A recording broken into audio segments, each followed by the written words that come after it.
Hello, welcome to my channel.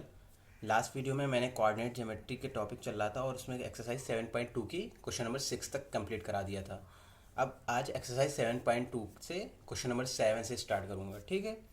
तो coordinate geometry आपका topic चल रहा है, ये आप रिमाइंड कर लीजिए एक बार फिर से। तो क्वेश्चन नंबर 7 क्या है? Find the coordinates of A point A where AB is the diameter of a circle whose center is 2, -3 and B point is 1, 4। तो एक सर्किल मैं बना के दिखाता हूँ यहाँ पे। तो ये सर्किल है और इसका ये सेंटर है, इसको ओ मान लिया। तो एक डायमीटर है इसमें, ठीक है, ए बी। और ये डायमीटर, अगर ये जो है डायमीटर है और ओ सेंटर है, तो ए ओ और ओ बी इक्वल ही हो जाएगा, है ना। तो ओ को हम कह सकते हैं ना कि mid point of A B है। मैं क्या लिख सकता हूँ?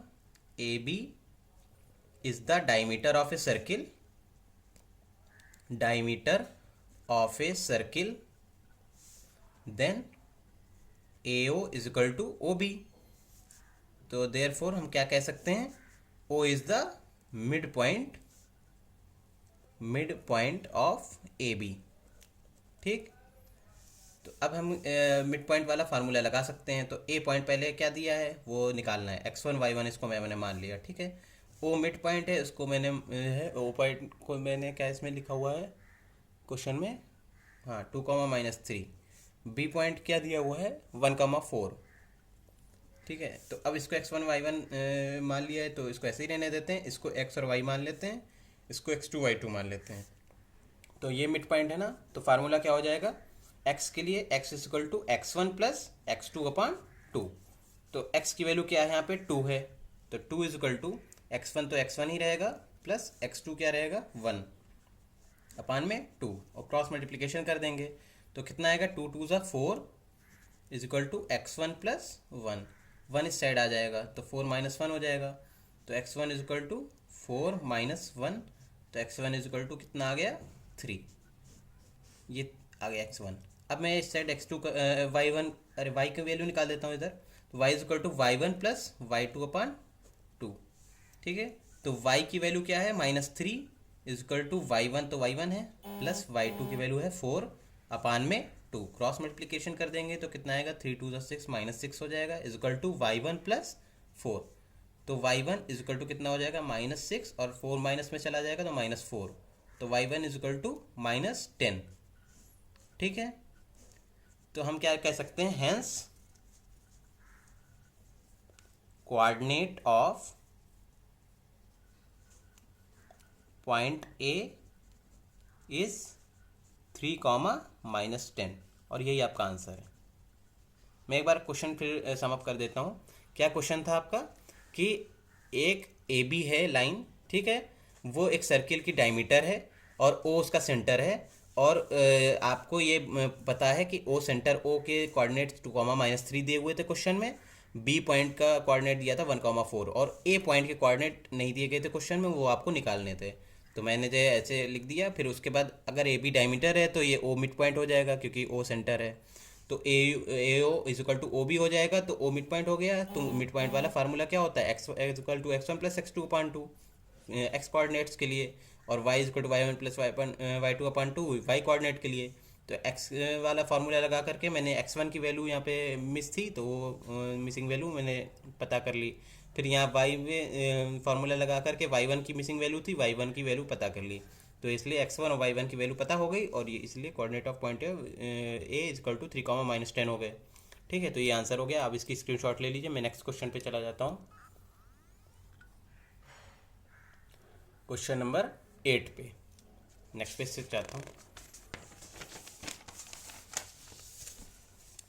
क्वेश्चन नंबर 8 कर लेते हैं हम लोग। क्वेश्चन नंबर 8 क्या है? If A and B are coordinate दिए हुए हैं, ठीक है, -2, 2 एंड 2, -4 रिस्पेक्टिवली।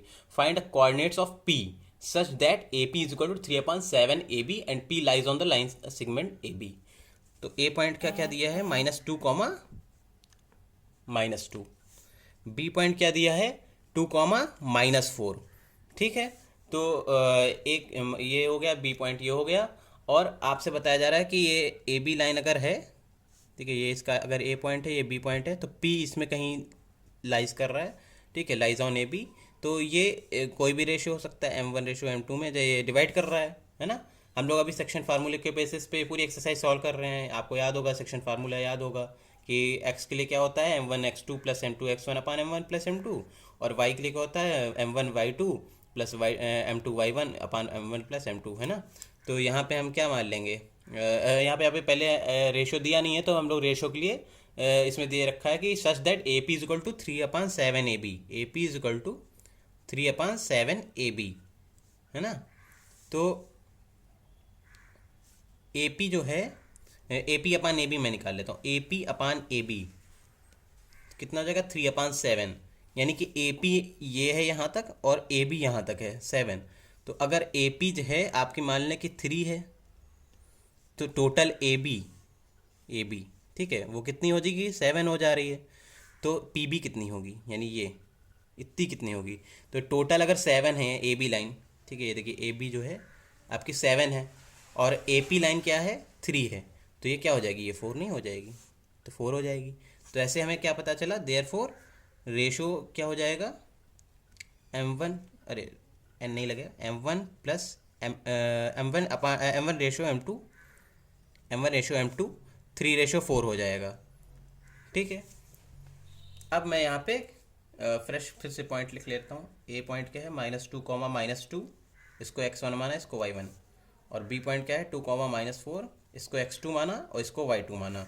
ठीक है, और मैं फार्मूला लगा देता हूँ। तो x बराबर लगेगा M1 रेशो M2 है ना, तो M1 ये 3 है, 3 मल्टीप्लाई M1x2 तो 2 हो जाएगा, और प्लस M2 4 है और y1 मल्टीप्लाई में -2 हो जाएगा, और पान में M1 प्लस M2 यानी 3 + 4। सॉल्व कर लेते हैं, 3 2 ज़ा 6 हो जाएगा और 4 2 ज़ा 8 और -8 आएगा, अपान में 3 + 4 7। तो 8 6 -8 यानी -2/7। ठीक, अब यहाँ इधर मैं साइड में y की वैल्यू रख देता हूँ। तो y इज इक्वल टू क्या होता है, M1y2। ठीक है, तो M1 3 है मल्टीप्लाई y2 -4 है, ठीक, प्लस M2 4 है और मल्टीप्लाई y1 क्या है, -2 अपान में 3 + 4। तो y इक्वल टू क्या हो जाएगा, 3 4 ज़ा 12 -12 और 4 2 ज़ा 8 -8 अपान में 3 + 4 7। तो ये कितना आ जाएगा, 12 में 12 में 8 ऐड करेंगे 20 आएगा। ठीक है, 20 आएगा, -20/7। तो हम लोग क्या लिख सकते हैं कि x और y की वैल्यू पता चल गई, और हमें पूछा गया था कि जो find the coordinates of point P। ठीक है, तो लिख सकते हैं hence coordinates of point P is -2, 7 अपान -20/7। क्यों ऐसा क्यों होता है, क्योंकि आपको पता है कि जो है इसको, हाँ इस आपको ये पता है अभी तक कि जो ये P पॉइंट होता है इसको x, y मानते हैं। ठीक है, मैं नेक्स्ट क्वेश्चन देखने लग गया था। हाँ ठीक है, तो x, y मानते हैं, तो x की वैल्यू आ गई और y की वैल्यू आ गई। तो x y कोऑर्डिनेट थे इसके, तो अगर P के कोऑर्डिनेट x, y थे तो ये x हो गया, y हो गया, तो -2/7 और -20/7 इसका आंसर आ गया। ठीक है, अब आप एक बार फिर से देख लीजिए ये क्वेश्चन, इसके स्क्रीनशॉट ले लीजिए। मैं एक बार फिर से समाप्त कर देता हूँ। आपको क्या दिया हुआ था क्वेश्चन में, ये गिवन दिया था। ठीक है, ये क्या था, ये गिवन था क्वेश्चन में। ठीक है, और क्या गिवन था, ए पॉइंट दिया हुआ था, बी पॉइंट दिया हुआ था। बस ये बताया गया था पी पॉइंट कहीं भी है, ए बी पे लाई करता है लेकिन कहीं भी है। तो इसके हिसाब से हमने क्या किया कि A P upon A B निकाला। तो मुझे पता चला कि ए पी अगर 3 होगा तो ए बी क्या होगा, टोटल 7 होगा। तो हमने जो है पी बी निकाल ली, क्योंकि ए पी और पी बी दोनों ऐड करेंगे तभी तो टोटल ए बी लाइन बनेगी। तो जो है ए बी लाइन में से यानी 7 में से मैंने ए पी लाइन यानी 3 घटा दिया, तो पी बी की वैल्यू 4 आ गई। जब पी बी की वैल्यू 4 आ गई तो 1:3 हो गया, 1:4 हो गया, तो 3:4 हो गया। और बाद में वही मैंने सेक्शन फार्मूला लगाया, तो x का कोऑर्डिनेट और y का कोऑर्डिनेट आ गया। ठीक है, और पी पॉइंट हमें मिल गए, यही आंसर हो गया आपका। ठीक है, ये क्या हो गया, -2/7 -20/7। ठीक है, अब मैं नेक्स्ट क्वेश्चन पे आ जाता हूँ। Question number 9। क्वेश्चन नंबर 9 आपका क्या कहता है, find the coordinates of the point which divide the line segment joining A -2,2 and B 2,8 into 4 equal parts. ठीक है, तो इस बार ए की वैल्यू है -2,2, बी की वैल्यू है कोऑर्डिनेट्स हैं यानी 2,8।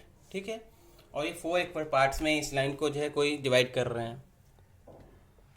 ठीक है, तो ऐसे मैं बना देता हूँ। मान ली ए है ये और ये बी है, तो पहले बीच में पॉइंट लगाते हैं, फिर यहाँ लगाते हैं और यहाँ लगाते हैं। ठीक है, तो इसको अगर हम P मान लें, इसको Q मान लें और इसको R मान लें। ठीक है, तो जब चारों इक्वल पार्ट्स हैं ना, तो ये 1:1:1:1 हो जाएगा ना। वही फोर इक्वल पार्ट्स हैं, तो अगर ये 1 होगा तो ये भी 1 होगा, ये भी 1 होगा, ये भी 1 होगा। तो अब सबसे पहले ए और बी मान लिया। अब पहले हम इस पॉइंट को कंसीडर करके इसके कोऑर्डिनेट निकालेंगे, फिर इसको, फिर इसको। ठीक है, तो सबसे पहले पॉइंट पी के लिए फॉर पॉइंट पी। ठीक है, पॉइंट पी पे पहले कोऑर्डिनेट निकाल लेते हैं।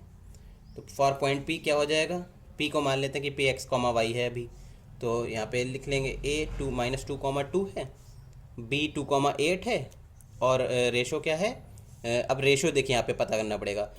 ए से लेके पी तक कितना है 1, लेकिन पी से लेके बी तक दूरी कितनी हो जाएगी, क्योंकि 1 1 1 3 है ना, तो ये जो है पी से लेके बी तक हो जाएंगे कितने, 3 हो जाएंगे। तो 1:3 हो जाएगा। तो M1:M2 क्या आएगा, 1:3। ठीक है, अब सेक्शन फार्मूला लगा देंगे।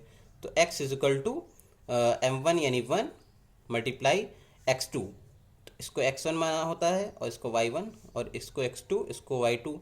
ठीक है, तो 2 हो जाएगा, और प्लस में M2y1 यानी 3 मल्टीप्लाई M2x1 सॉरी। ठीक है, -2 और पान में 1+3, तो कितना आएगा, 2 1 2 और 3 2 6 यानी -6 अपान 1+3 4। तो अब कितना आ जाएगा, 2 में 6 लेस करेंगे तो -4 आएगा अपान 4, तो कितना आ गया, -1। ठीक है, और y के लिए भी निकाल लेते हैं इधर ही। y M1 y2 मल्टीप्लाई में 8 प्लस M2 3x1 y1, तो 2 हो जाएगा।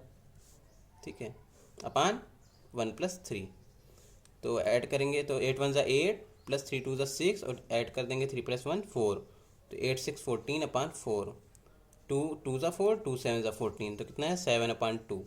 ठीक है, y की वैल्यू हो गई। हम क्या कह सकते हैं, पॉइंट P के कोऑर्डिनेट क्या हो गए, coordinate of point P, coordinates of point P क्या हो जाएंगे, -1, 7/2। ठीक है, अब नेक्स्ट पॉइंट Q के लिए निकाल लेते हैं। पॉइंट Q के लिए निकालना है। ठीक है, यहाँ तक पॉइंट P के लिए निकल आया। For point Q, for point Q, तो पॉइंट Q के लिए भी क्या हो जाएगा, यही पॉइंट तो यही रहेंगे, है ना, पॉइंट यही रहेंगे। तो ए पॉइंट क्या रहेगा, -2,2, बी पॉइंट क्या रहेगा 2,8, लेकिन अब Q पॉइंट क्या हो गया, ये इस साइड ए से लेके Q तक दूरी क्या है, 1+1 है ना, क्योंकि ए पी दूरी 1 है और पी क्यू दूरी 1 है, तो 1+1 2 हो गया। और Q से लेके R तक भी 1 है और R से लेके B तक भी 1 है, तो इधर भी 1+1 हो गया। तो ये टोटल क्या हो गया, Q से लेके B तक 2 और A से लेके Q तक 2, तो 2:2 हो गया ना। तो M1:M2 क्या हो गया, 2:2। ठीक है, तो अब इसको x1 माना, इसको y1, इसको x2, इसको y2। ठीक है, वही फार्मूला लगा देंगे। तो x बराबर पहले फार्मूला लगा देते हैं, एक बार मैं फार्मूला यहाँ पे लिख देता हूँ, नेक्स्ट पेज से फिर सॉल्व करता हूँ। तो क्या होगा, M1x2 प्लस M2x1 अपान M1 प्लस M2, और y के लिए क्या होता है, y M1 y2 plus M2 y1 अपान M1 प्लस M2। एक बार मैंने फिर लिख दिया ताकि आपको भी रिमाइंड हो जाए। ठीक है, तो नेक्स्ट पेज से मैं लिख देता हूँ वैल्यूज़ इसकी, आपको ये फार्मूला याद होना चाहिए। तो x M1 क्या था, 2 था, और x2 क्या है 2, तो 2 × 2 प्लस M2 क्या है आपका 2 है, और x1 है आपका -2, 2 × -2 और पान में 2 + 2। ठीक है, तो क्या हो जाएगा 4, और 2 × 2 -2 तो -4 अपान 2 + 2 4, तो कितना आएगा 0/4 यानी 0। ठीक है, और इधर मैं y की वैल्यू निकाल लेता हूँ। y इज इक्वल टू कितना आएगा m1 यानी 2 और मल्टीप्लाई बाई 2 यानी कि 8, 2 मल्टीप्लाई 8 प्लस m2 यानी कि 2 और y1 यानी 2। ठीक है, तो 2 मल्टीप्लाई 2 अपान में 2 + 2, तो कितना आ जाएगा y इक्वल टू 8 2 ज़ा 16 प्लस 2 2 ज़ा 4 अपान 2 + 2 4। तो 16 में 4 ऐड किया तो 20 आया। ठीक है, और अपान 4, तो 4 1 ज़ा 4 और 4 5 ज़ा 20, तो y इज इक्वल टू 5। ठीक है, तो हैंस क्या लिख सकते हैं, hence coordinate of point Q निकाल रहे थे ना, पॉइंट Q इज 0,5, क्योंकि यहाँ पे 0 आई ना, x की वैल्यू 0 आई। ठीक है, और y की वैल्यू 5 आई, तो पॉइंट Q के लिए भी कोऑर्डिनेट्स हमारे निकल गए। अब पॉइंट R के लिए इसके बाद में हमें कोऑर्डिनेट्स निकालने हैं। ठीक है, तो ये पॉइंट P के लिए निकले थे -1,7/2, ये आपको दिख रहा होगा अब, -1,7/2। और पॉइंट Q के लिए क्या निकलने हैं कोऑर्डिनेट्स 0,5। अब पॉइंट R के लिए निकालना है, फॉर पॉइंट R, तो फॉर पॉइंट R निकालना है। तो पॉइंट R के लिए क्या हो जाएगा, A पॉइंट और B पॉइंट तो वही रहेगा, A -2,2 और B पॉइंट आपका क्या था 2,8, लेकिन m1/m2 क्या हो जाएगा, देखिए A से लेके R तक कितनी दूरी है, AP + PQ + QR। ठीक है, ये टोटल A से लेके R तक दूरी 1 + 1 + 1 यानी 3 हो जाएगी, और R से लेके B तक दूरी कितनी हो जाएगी 1, तो 3 और रेशो 1, तो 3:1 आएगा ना, तो क्या आ जाएगा 3:1। ठीक है, अब 3:1 आ गया। अब इसको मान लेते हैं x1, इसको मान लेते हैं y1, इसको x2, इसको y2, और फार्मूला लगा देते हैं। तो x इज इक्वल टू सबसे पहले लगाया तो 3 मल्टीप्लाई x2 होता है, तो 2 प्लस 1 मल्टीप्लाई x1 होता है तो -2 अपान 3 + 1, कितना हो जाएगा 3 2 ज़ा 6 और -2 अपान 3 + 1 4, 6 में 2 लेस हुआ तो 4 आया, 4/4 यानी कि 1। y की वैल्यू निकाल देते हैं, तो y is equal to 3 multiply 8 plus 1 multiply 2 upon 3 + 1, 8 3 ज़ा 24 प्लस 2 अपान 3 + 1 4, तो 26/4। ठीक है, y इज इक्वल टू 26/4। इसको जो सॉल्व कर लेते हैं, 2 2 ज़ा 4 और 2 13 ज़ा 26, तो 13/2 आ गया। तो अब हम लोग क्या लिख सकते हैं, hence coordinate of point R is क्या हो जाएगा 1,13/2। ठीक है, तो अब हमको यहाँ पे अब एक बार देख लीजिए, उसके बाद मैं स्टार्टिंग से पूरा बता देता हूँ क्या था। सबसे पहले हमें यहाँ पे क्वेश्चन में दिया गया था कि A से B तक जो है 4 इक्वल पार्ट्स में जो है लाइन डिवाइड हो रही है, तो उसमें कोई 3 पॉइंट्स बनेंगे, है ना, कि यहाँ पे एक पॉइंट यहाँ पे बनेगा, एक पॉइंट यहाँ पे, एक पॉइंट यहाँ पे, तो 4 इक्वल पार्ट हो गए ना। देखिए, एक पार्ट, 2 पार्ट, तीसरा पार्ट, चौथा पार्ट। ठीक है, तो 1 2 3 4 पार्ट हो गए, और सब जो है बराबर हैं, तो 1 मान लिया अगर इसका रेशो, तो इसका 1:1 यानी कि चारों 1 1 हो जाएंगे। ठीक है, पॉइंट P के लिए मैंने पहले कोऑर्डिनेट मान लिया x, y, तो A और B का पॉइंट तो पता ही था, और रेशो निकालने के लिए इसका यूज़ किया यही कि अगर ये 1 है A से लेके P तक, तो P से लेके B तक क्या है 1 + 1 + 1, तो 3 हो जाएगा, तो 1:3 हो गया। यहाँ पे सेक्शन फार्मूला निकाला, कोऑर्डिनेट्स पॉइंट P के निकल आए। ठीक है, तो पॉइंट P के कोऑर्डिनेट्स कितने निकले, -1,7/2। फिर पॉइंट Q के लिए निकाला, तो पॉइंट Q के लिए जो है वो Q मिड पॉइंट बन गया, है ना, क्योंकि 1 + 1 इधर भी 2 है और 1 + 1 इधर भी 2, तो 2:2। तो इसका भी फार्मूला लगाया मैंने, सेक्शन फार्मूले के थ्रू लगाया। ठीक है, तो ये जो है ऐड हो गया, और कोऑर्डिनेट्स के पॉइंट Q के कितने आ गए, ठीक है 0,5। ठीक है, पूरा सॉल्व करने के बाद फिर उसके बाद पॉइंट R के लिए वहाँ पे जो है 3:1 हो गया, और इसका भी सेक्शन फार्मूला लगाया, तो आंसर कितना है 1,13/2। तो एक ये R पॉइंट का हो गया कोऑर्डिनेट, ये Q पॉइंट का हो गया, और इधर जो है आपका P पॉइंट का। तो P पॉइंट का कितना था -1,7/2, Q पॉइंट का 0,5 और R पॉइंट का 1,13/2। बस यही 3 कोऑर्डिनेट पूछे गए थे तीनों पॉइंट से। ठीक है, अब लास्ट क्वेश्चन नंबर 10 पे आ जाते हैं नेक्स्ट पेज से। ऑलमोस्ट ये क्वेश्चन आपको क्लियर हो गया होगा। नेक्स्ट पेज से क्वेश्चन नंबर 10 पे आ जाते हैं। तो क्वेश्चन नंबर 10 क्या है? Find the area of rhombus of its vertices taken in order. Area of rhombus is equal to, ठीक है, हाँ, तो अब एरिया ऑफ रॉम्बस निकालना है। तो क्या दिया हुआ है? 4 पॉइंट दिए हुए हैं। पहला पॉइंट क्या है? ए 3,0। बी पॉइंट क्या दिया है? 4,5। सी पॉइंट क्या दिया है? -1,4। और डी पॉइंट क्या दिया है आपका? -2, -1। ठीक, तो एक रैम्बस मैं बना देता हूँ। मान लीजिए ये ए है, ये बी है, ये सी है, डी है, रैम्बस है, रोम्बस है यार, ठीक है। ये क्या है? रोम्बस।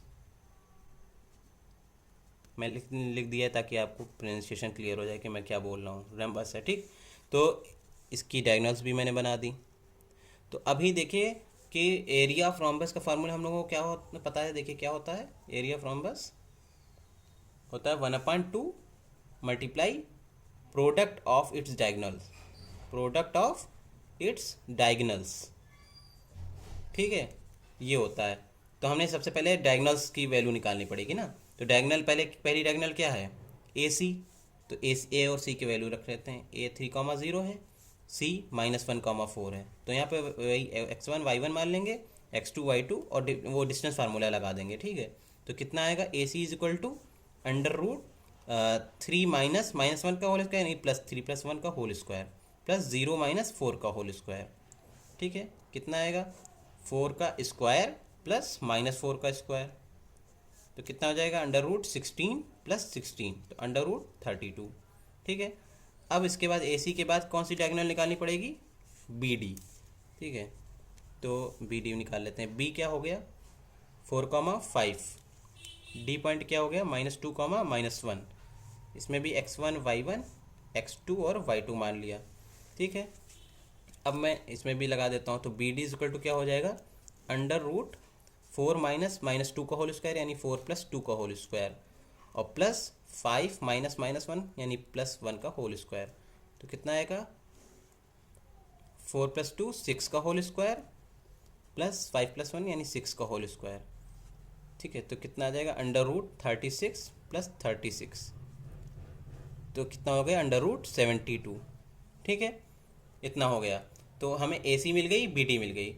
अब हम सीधे जो है ये फार्मूले पे रख देंगे, ठीक है। तो नेक्स्ट पेज से मैं कर देता हूँ। तो एरिया ऑफ रोम्बस क्या था? Area of rhombus is equal to 1/2, और प्रोडक्ट ऑफ डायगोनल यानी कि पहला √32 है, तो मल्टीप्लाई में √32 और मल्टीप्लाई √72,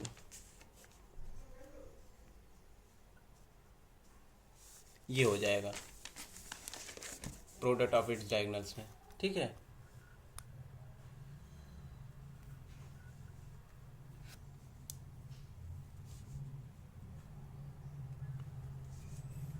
तो हमने डायगोनल्स की डिस्टेंस निकाल ली थी, है ना, और डायगोनल्स को मल्टीप्लाई कर दिया, BD × CD कर दिया।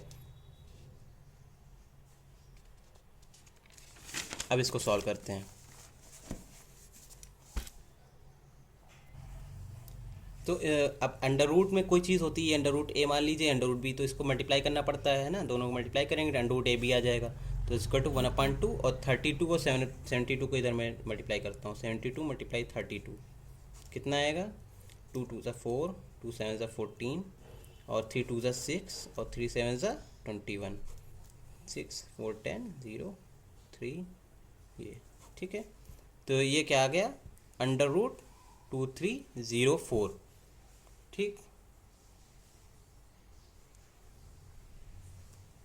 और अब √2304 यानी इसका स्क्वायर रूट निकालना पड़ेगा, ठीक है। तो √234 स्क्वायर रूट निकालना पड़ेगा। ये किसका हो जाएगा स्क्वायर रूट? ये 48 का हो जाएगा, 48 का। और फिर इसको काट देंगे 2 से, 2 × 1 = 2, 2 × 2 = 4, 2 × 4 = 8। तो आंसर कितना आ जाएगा? 24 स्क्वायर यूनिट, ठीक है। एरिया तो स्क्वायर में होता है ना। तो 24 स्क्वायर यूनिट, यही आपका आंसर हो जाएगा।